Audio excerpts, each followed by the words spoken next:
Привет!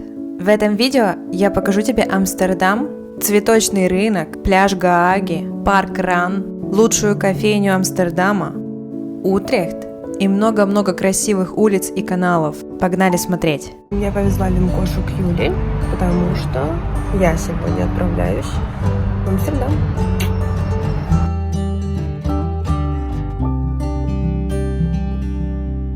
Сейчас буду ехать в аэропорт. Ну, в общем-то, летим.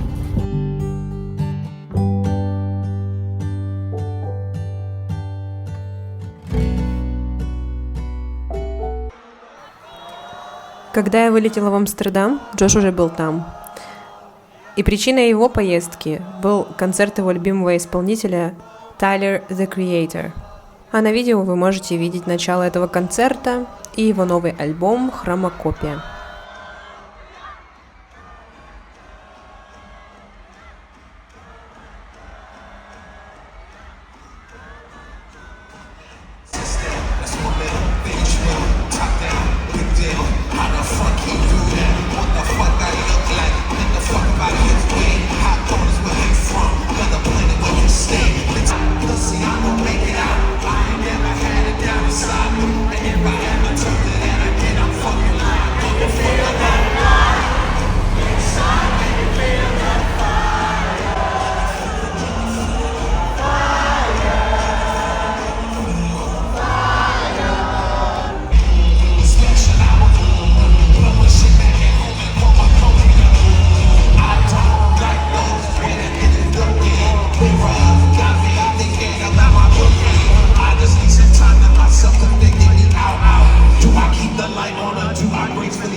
Why? Because you're here.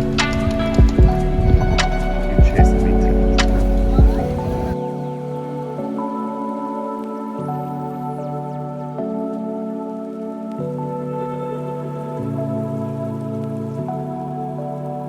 I click unlock, it connects to the bike,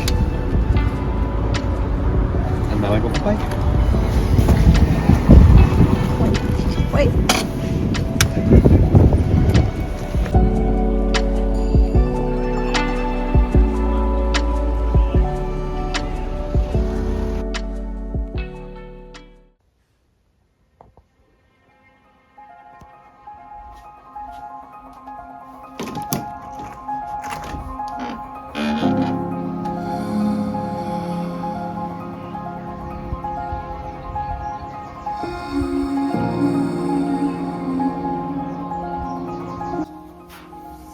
Мы проснулись очень-очень рано, потому что мы собрались бегать.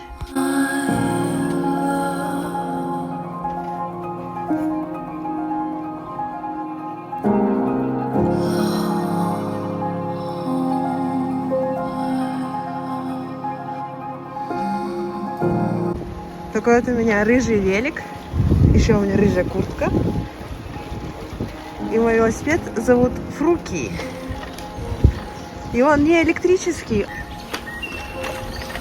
Поехали бегать, короче, реально. Я не думала, что мы реально проснемся. Вроде бы тепло, а вроде бы и как-то непонятно, не знаю даже.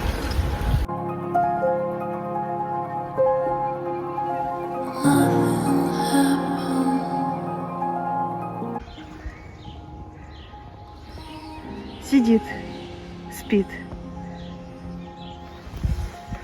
Джош недовольный. Мы сняли домик в Амстердаме, а парк Ран был в Зуид-парке, ну, если я правильно его называю. И он находится в городке, до которого еще нужно доехать. We go into the park, Zuiderpark.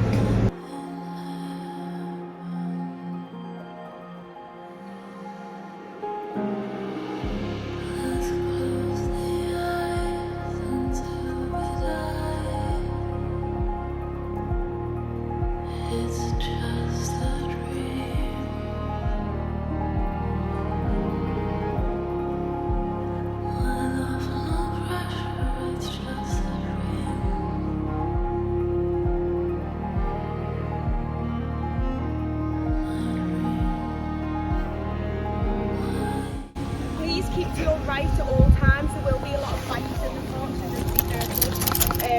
So yeah, staying on the right hand side. If you have a dog, please keep them on a short leash. Это один из самых популярных парков, потому что он начинается на букву Z, а в приложении Park Run есть такой челлендж – собрать как можно больше забегов на разные буквы. Буква редкая, поэтому этот забег достаточно популярный. А сам маршрут – это просто круг, никаких горок. Самые лучшие обстоятельства для личного рекорда. По окончанию забега самые лучшие ощущения, потому что впереди еще весь день, ты уже большой молодец, потому что ты проснулся, ты уже побегал. В общем, мы насладились этим моментом и отправились дальше. Поскольку мы уже добрались до этого городка, мы решили исследовать, что здесь интересного.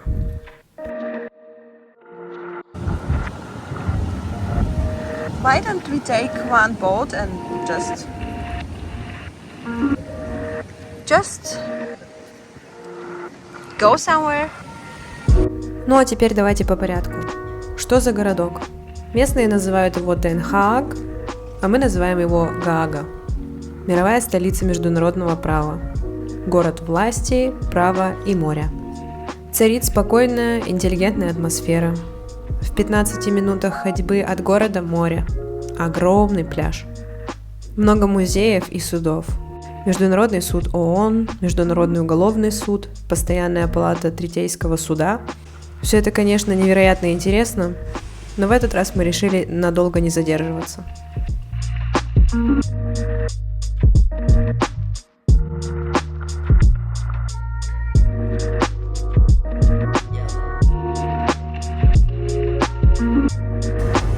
Good.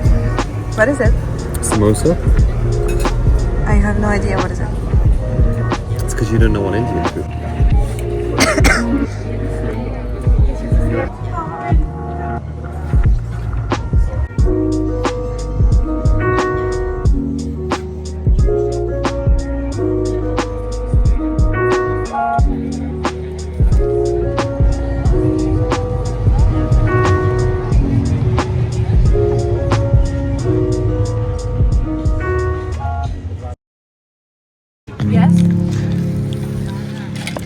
Я человек, живший далеко от моря, поэтому каждый раз, когда я вижу море, я чувствую какое-то успокоение и какие-то абсолютно незнакомые для меня чувства.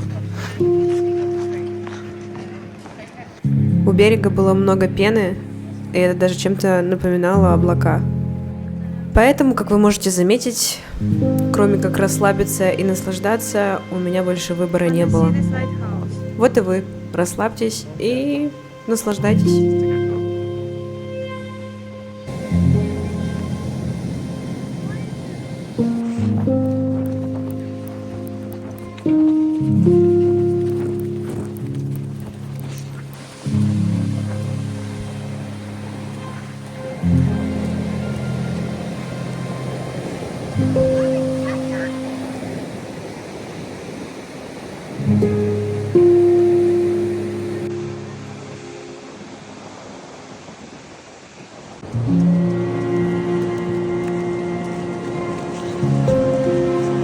Portrait, not landscape.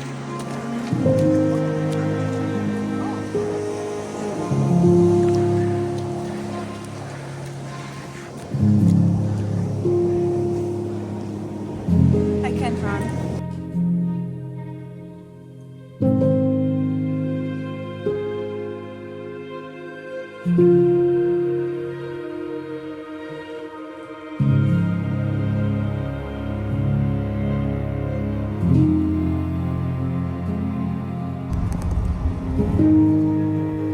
Hello. Jag vet Alison. Jag heter Josh. Vad heter du? Förstår du min language? I just use all languages I know. Под конец мы уже заново проголодались, заскочили, купили какие-то булки и поехали домой, потому что на тот момент я совсем не успела погулять по Амстердаму, и мне было очень интересно, что нас там ждет.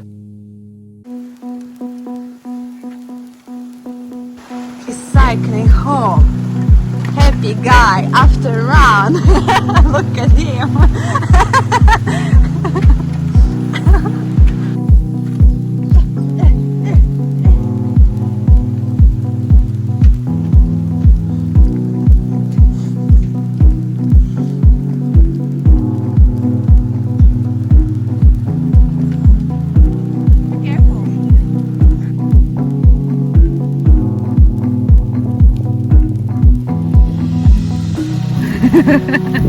Once my gang's here and there's 6 of us circling.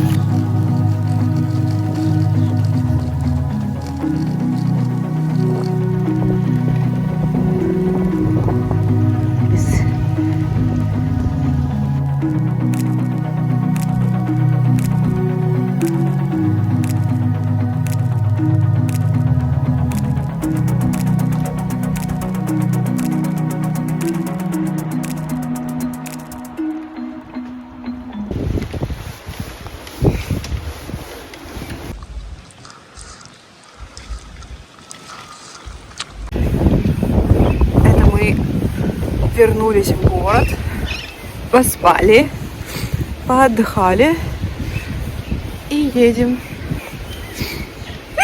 Куда? Не знаю. Есть! У нас должен быть динер-ланч. И вот мы за этим и собрались.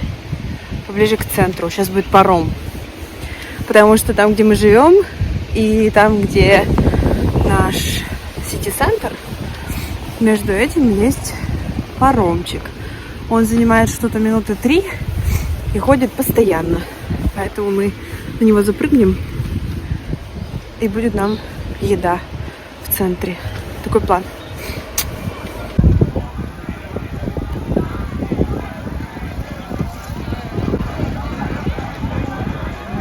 Cool.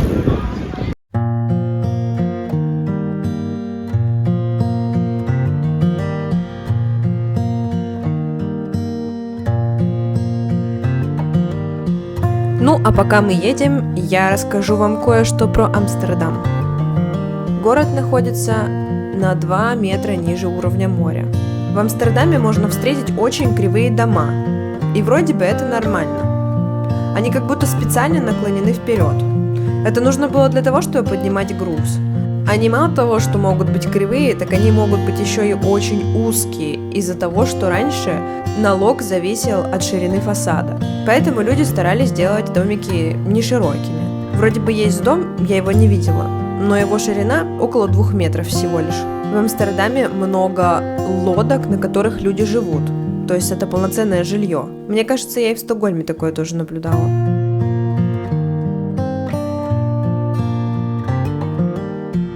Ну и не прям удивительный факт, велосипедов больше, чем людей. Но это прям официально.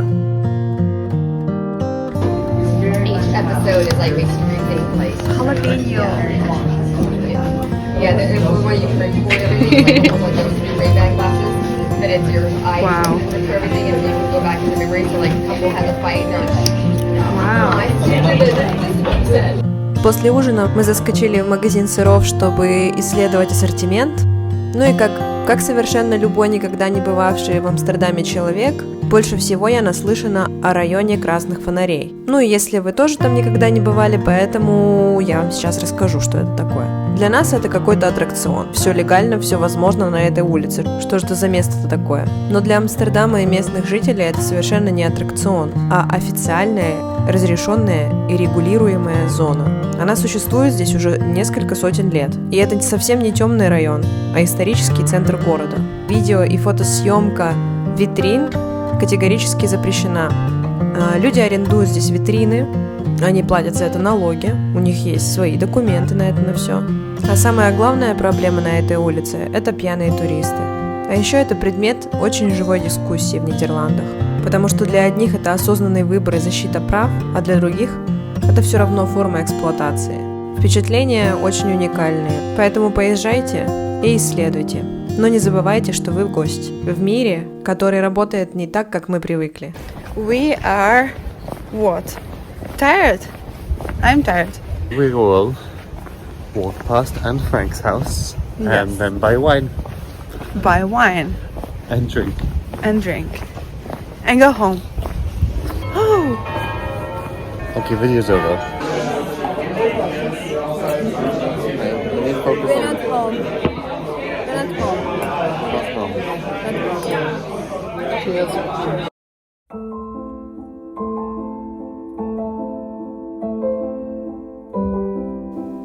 На такой чудесной ноте наш первый совместный день путешествия в Амстердам закончился.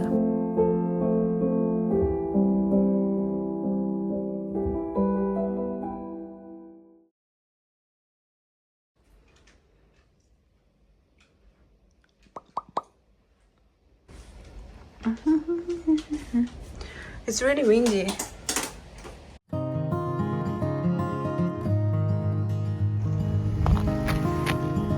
This is us, and we are gonna have breakfast.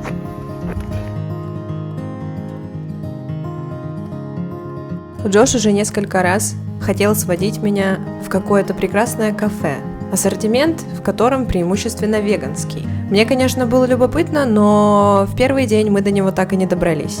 А на второй день мы наслаждались завтраком именно в этом кафе. Называется оно St. John Bakery. Находится оно в районе Джордаун, если я правильно его произношу. Это один из самых атмосферных кварталов города. Там на перекрестке на одном углу St. John Bakery, а на другом углу St. John Deli, как раз напротив. И в обоих идеальная атмосфера, много людей. В окошечках можно увидеть, как люди готовят все эти невероятные вкусные булки. И мне кажется, что просто обязательно нужно посетить, попробовать сладенькое, солененькое и выпить вкусненького кофейку.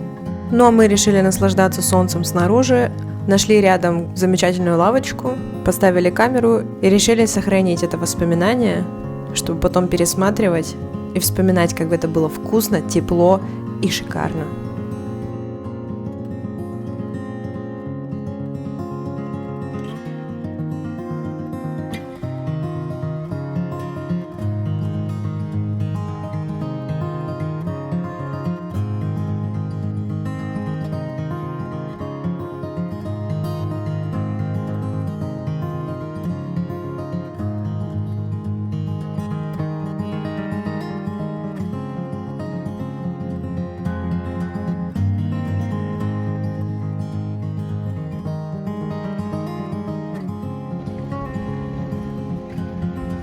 Мы только что наелись булок.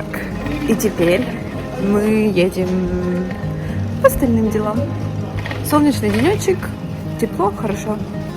Обалдеть.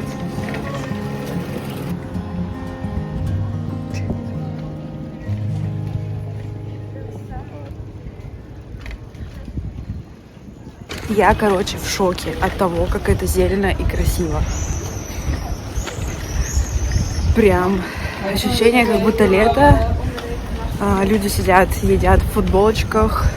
Да и я полегче наряжена, чем обычно в Стокгольме. Очень круто. И воздух такой шикарный. Я в шоке вообще. А потом мы отправились на цветочный рынок. Весь этот рынок расположен вдоль канала. Существует он с 1862 года. И изначально он был плавучий, то есть его прям привозили на лодках с пригородных ферм. Но сейчас это уже не баржи, а это часть улицы. Вообще этот рынок рассказывает нам немного о культуре Нидерландов, потому что в 17 веке в Нидерландах была тюльпаномания. Мы до сих пор ассоциируем Нидерланды с тюльпанами. Однако это был один из первых финансовых пузырей в истории. Некоторые луковицы редких сортов стоили как дом в центре Амстердама. И этот рынок – это тихий отголосок этой истории. Горшочки можно купить всяких разных цветов. Это какие-то лилии, это какие-то тоже штуки, это тоже какие-то штуки, я не понимаю. Какие-то все штуки, черная какая-то штука. Многие из этих луковиц не приживаются за пределами Нидерландов, но, однако, калы мне удалось прорастить на балконе. И, кстати, если вы тоже решите себе привезти каких-нибудь луковиц, то проверьте, разрешено ли вам ввозить их в страну, в которую вы полетите. Ну, я, короче, в новой шляпе еду. На велосипеде по Амстердаму. Такая вообще деловая дама с Амстердама. Мы приехали в музей. Все, пока-пока. Это главный национальный музей Нидерландов. Основан был в 1800 году. Это не просто картинная галерея, а рассказ о том, как Нидерланды стали Нидерландами. Даже само здание – это уже высказывание. Архитектор Пьер Кейперс спроектировал его как храм нации. Смесь неоготики и ренессанса. What could be the most weird angle? Like this? Get the cat on his bikes. I just follow you. You're responsible today. Oh, Jesus. В этом музее очень много Рембрандта, но не только. Экспозиция выстроена не по художникам, а по времени и истории. И ощущение, как будто идешь сквозь века. Поэтому, если хочешь понять характер страны, а не только посмотреть картины, то, пожалуй, это самое лучшее местечко в Амстердаме. Мы его пробежали буквально насквозь, потому что после этого музея Джош уже улетал домой, а я оставалась.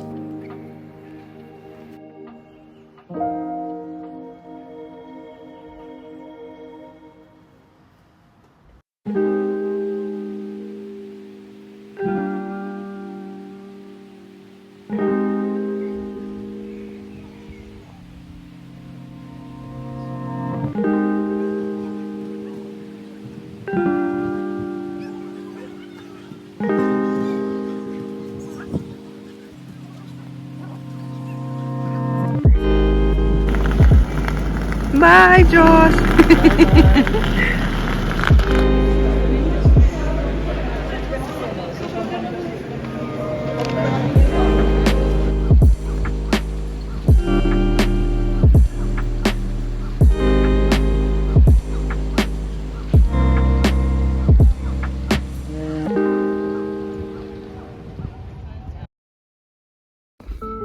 Ну все, я сейчас умываю. О, я уже помылась. Господи.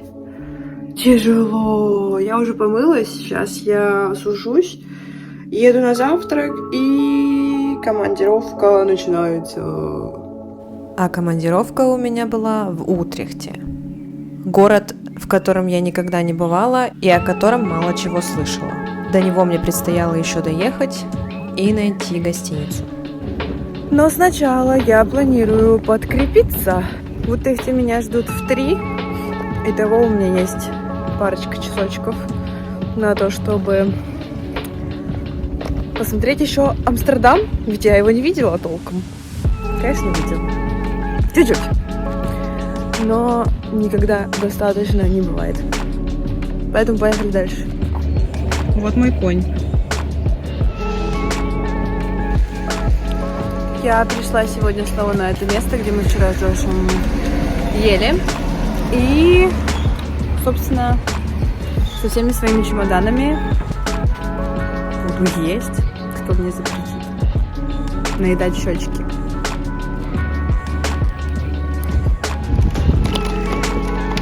Вот таким образом я путешествую сегодня.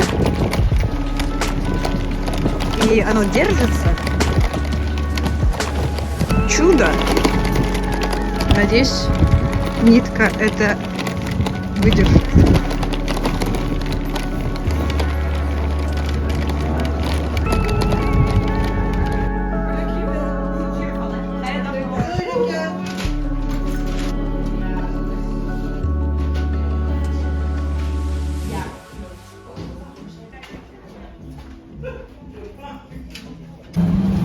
Окей.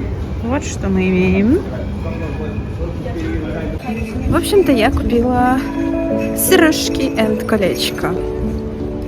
Буду ходить красивая, с сережками и колечками. Вот он мой стоит, красавчик. Ну, я уже на вокзале, чтобы поехать в Утрехт. Как так.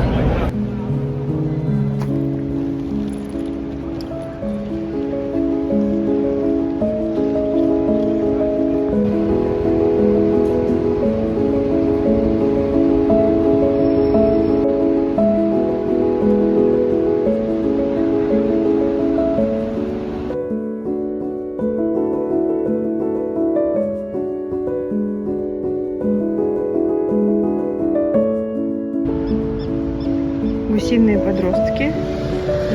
Кто-то еще покушается, еще подросток. А, вот там еще поле гусей. Интересно, конечно. Как же мой чемодан-то по говну поедет? Говорю, везде гуси. На этом мосту Вербуден-Вур. Так что будем смотреть. Аккуратно идти, потому что кажется, это что-то плохое.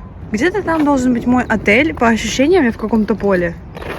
Тут просто вот поле еще. Нужно не упасть, короче, видимо.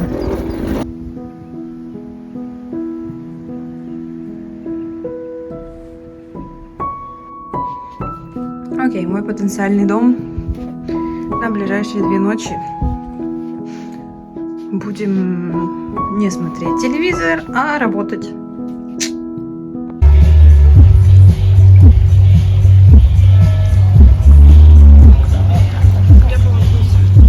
Гуси.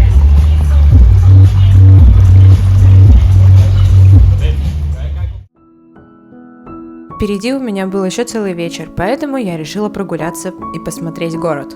По пути встретила свою коллегу, у которой была такая же цель.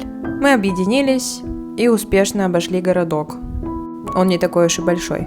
Утрехт часто недооценивают, но на самом деле он один из самых старых городов страны. Ну, реально самый старый. Когда многие европейские столицы были еще болотами, в этом городе уже была инфраструктура. Также Утрехт – это интеллектуальный центр. Здесь находятся одни из самых лучших университетов Европы. Тут много студентов, книжных дискуссий, камерных культурных событий, меньше туристических витрин и больше повседневной жизни. Утрехт часто выбирают для жизни, а не для впечатлений. Такой получается город для тихой любви.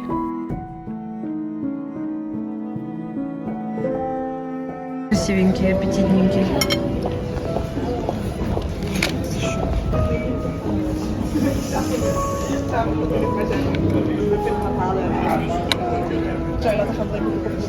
Основная и центральная достопримечательность, конечно же, Домская башня.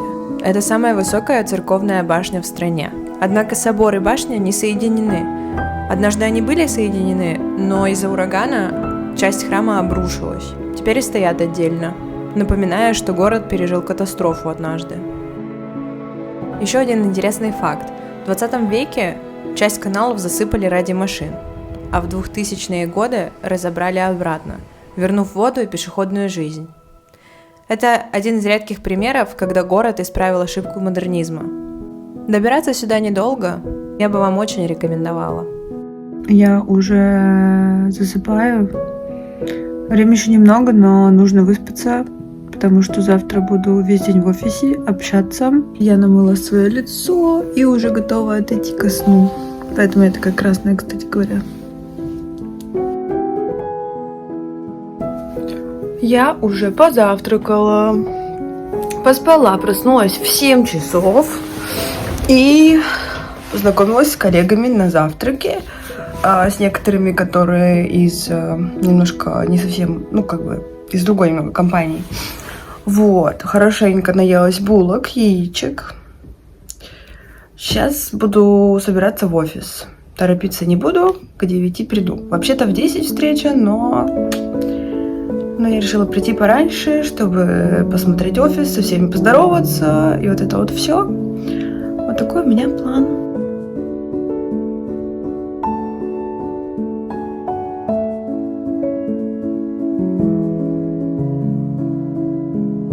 Познакомилась с теми людьми, которых не знала. Начинаются воркшопы. Все круто.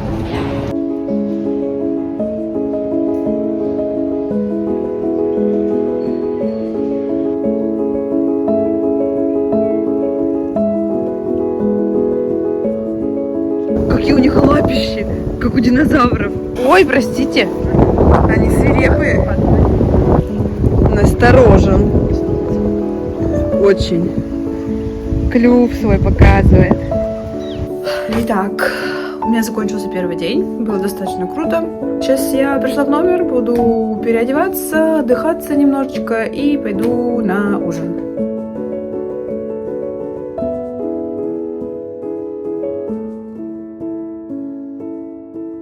Но много видео я уже не покажу, потому что и честь пора знать. Уже полчаса рассказываю свои истории, поэтому ускоряюсь.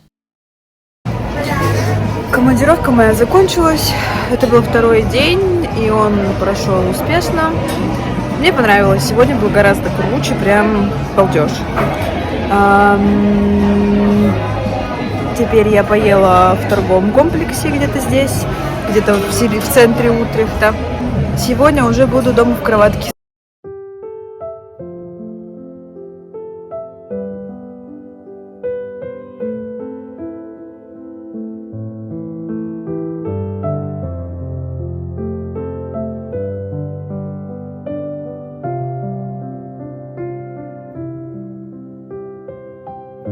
Несколько часов полета, и вся банда в сборе дома. Вот таким получилось наше путешествие в Амстердам. Мне кажется, оно было просто прекрасным, и я удивлена, почему мы ни разу не собрались специально в Амстердам, а именно ждали, что сойдутся так обстоятельства, что мы там побываем. Определенно поедем еще раз, потому что мне не хватило, мне очень понравилось. Невероятная природа, которую мы еще полностью не исследовали. И культура. Очень много интересного. Если вам понравилось, ставьте лайк, подписывайтесь и ждите следующих видео. А вообще спасибо, что посмотрели. Пока-пока.